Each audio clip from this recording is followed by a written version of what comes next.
Welcome back, my friends, to an extra special episode of TFT Hyperroll with Artark. Why is it extra special?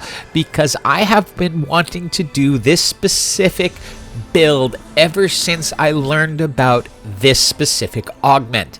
And throughout the entire PBE and my time on the live server, and this one is on the live server so far, I had only gotten it twice. I showed clips from the first one in my big wrap-up video from the PBE, and this was my first opportunity to do it on the live server. And so I'm happy to finally be able to bring you this video. And as we are leading up to the moment, please remember to like, comment, and subscribe because it helps the YouTube algorithm, helps people discover the channel. And now we get the level 1 augment. It isn't what I want. I decide to roll for it and really hope that I can get the augment that is stacks on stacks, and you see how fast I clicked it once it was there. It is time to see how many Q stacks can we get out of Nasus. Now, my first goal is just to make a strong team, so 3 2-stars is what I have up front, and I'm going to just go looking for as many Nasi as I could find. And much like laning with Nasus, you expect this to start slow, so that's why I want to get 2 stars around him. He's going to power up for the late game, but early game, he's going to be fairly weak.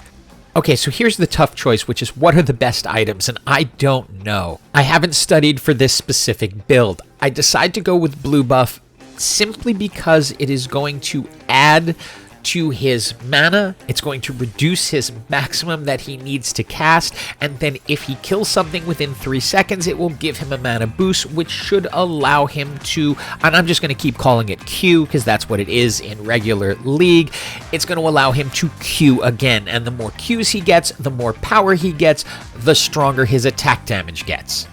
I'm also not exactly sure what the best supporting cast for him is. So you're kind of on this journey with me. I figured Anima Squad would be decent simply because each kill will result in additional fame, will result in additional health, will make him harder to take down. Probably want to bring some mascots in as well, but it's a little weak early, especially since I'm itemizing Nasus over Jinx. We're going to keep an eye on his attack damage throughout the match. He's currently up to 156. I've gone ahead and moved Nasus back just so he doesn't pick up primary aggro. It'll give him a chance to at least get 2 Qs in throughout the match before he necessarily goes down.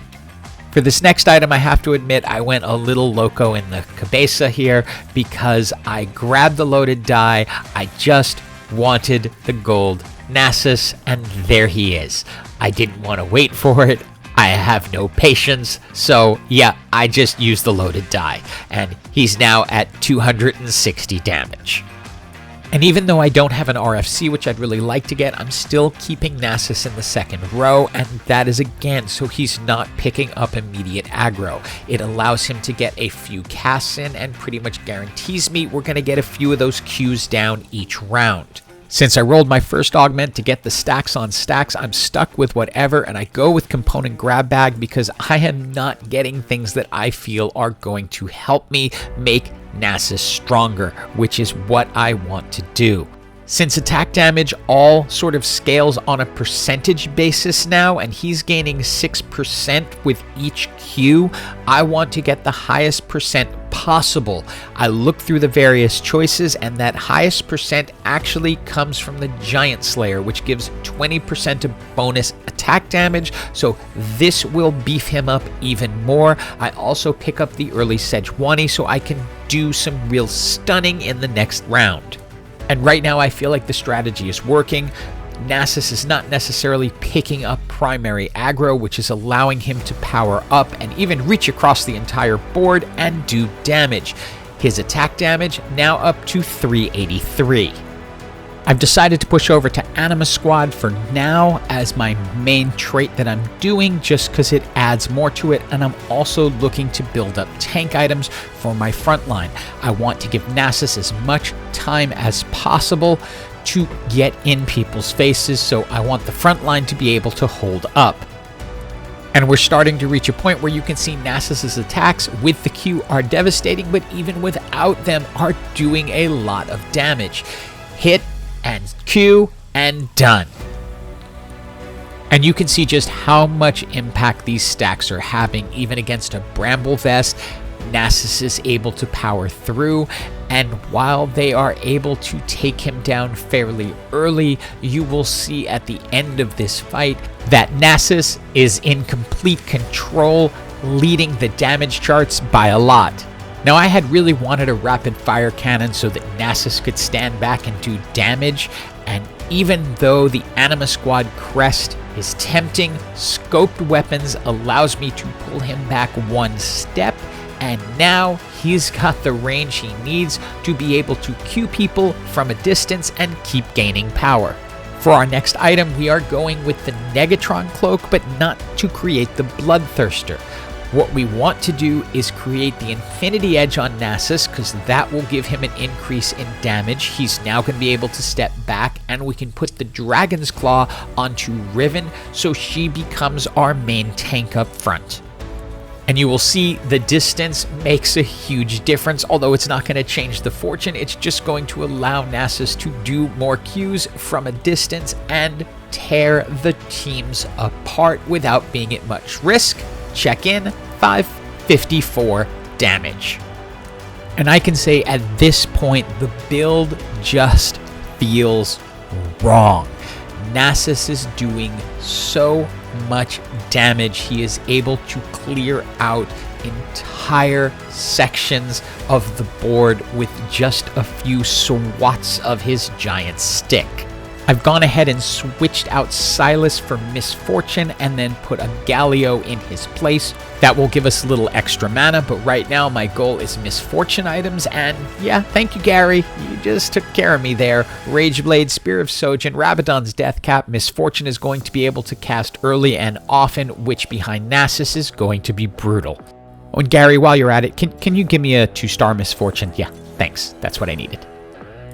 But just when I think I have it literally all wrapped up and that Nasus is just going to Q his way through the entire thing, a team with 2 aces on it comes through and wipes my entire team out.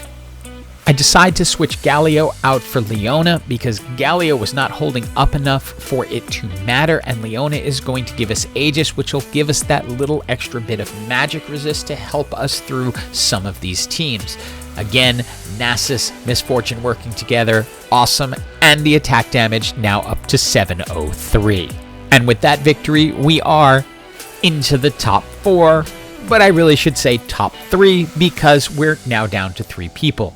I decide to bring in Zoe just to activate Prankster, put it next to Nasus so she can potentially take some of the aggro off him if it gets back here. For our penultimate item, and I'm pretty sure the bug is fixed and you're safe to open the anvil, I just choose to wait for it to pop up because it happened so many times during the PvE. Anyway, I want to grab the Spear of Sojin. That is for Zoe because I like her to cast early and often, and then along those lines, I'll grab the Hextech Gunblade so I can get a little bit of healing on the team, as that's really the component I'm missing right now.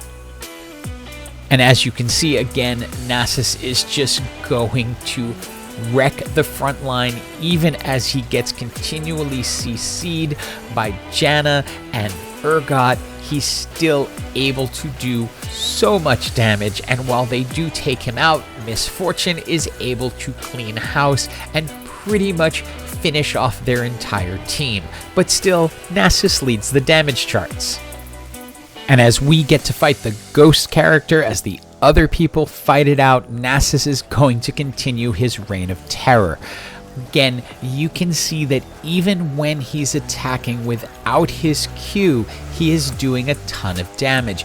He knocks Alistair out of existence, and then as Talia ults, he doesn't care and just knocks Kaisa down. We get to 2-star our Leona and check in on the competition. This is a mascot gadgetine team, which is a very strong combo. I moved Nasus over just to get him out of the direct range of Urgot's ult, but I'm pretty confident in what is about to happen. Nasus has just gotten a little bit too strong. And he's taking so much time just doing his little celebration dance after he attacks. We'll get our final read, 818, and even though that's not the final number because he's going to get a couple of more Qs off as he finishes this team off with a huge amount of damage. If you get stacks on stacks, just please take it. It's so much fun. Hope you enjoyed this video. Hope you get lucky and get to play this build. And as always, have an absolutely awesome day.